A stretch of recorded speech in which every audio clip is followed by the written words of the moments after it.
music gets you every time. It is back, the Champions League tonight. Let's take a look at AC Milan, who are hosting Spurs. Not the best start to the week for Spurs. They lost at the weekend 4-1 against Leicester, and now they've got the news that Bentancur is going to be out for the rest of the season. Massive blow, not just for this game and the following games that might come in the Champions League, but for those top four hopes as well.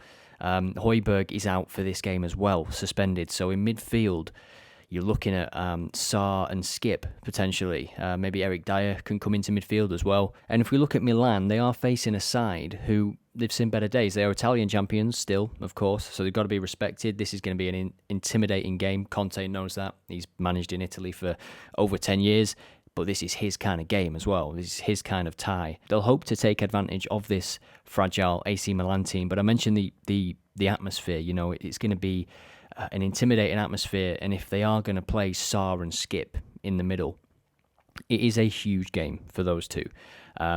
They've got to be able to do that job because Højbjerg and Bentancur, they might not be the most creative, but they are pretty solid, at least. Very hard to play through. A key element of this fixture is going to be Tottenham's ability to get the ball up to Kane, Son and Kulusevski, who can hurt AC Milan. The counter-attack will suit Spurs, as it does often because of those players. But those two, again, the midfielders, they've got to be able to get the ball to them quickly. Over two legs, I'm not going to bet against Antonio Conte going back to Italy. Kulusevski knows the league as well. They've got Romero back, who they didn't have against Leicester. He was suspended. They're missing a few key players now. Lloris is obviously injured as well. It's going to be tricky, but it might just be one of those games where Conte goes there knowing that a draw isn't the end of the world and they can bring them back to London and finish the job, especially given the form that we see here of Milan as well. They've conceded for fun in those games. They've conceded 2 or more in 6 of those last 10 games. Spurs had a similar run though, but they seem to have knocked it on the head a little bit. 3 clean sheets in the last 4 games, 3 victories as well. One of those against City, that really good performance against City. They're going to need similar levels, I think, across the 2 legs in the Champions League.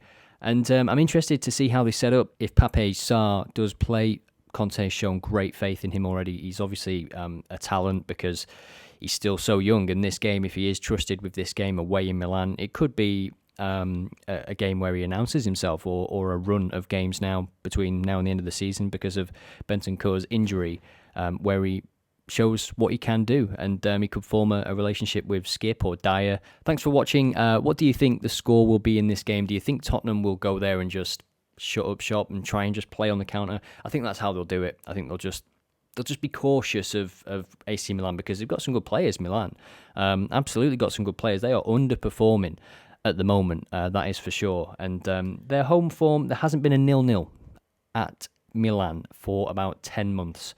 So that's, something, even though the games can be tight, there's usually a winner or there's usually a goal. There is in the last 10 months at home, no 0-0. And of course, for Spurs as well, they haven't had a 0-0 in the Premier League all season. So whilst it might be a tight game and a typical kind of Champions League knockout tie, especially for the first leg, I think Spurs could win it. Maybe 1-0, maybe 1-1. If I had to predict a score, I would say 1-1. And I think Spurs will be happy with that.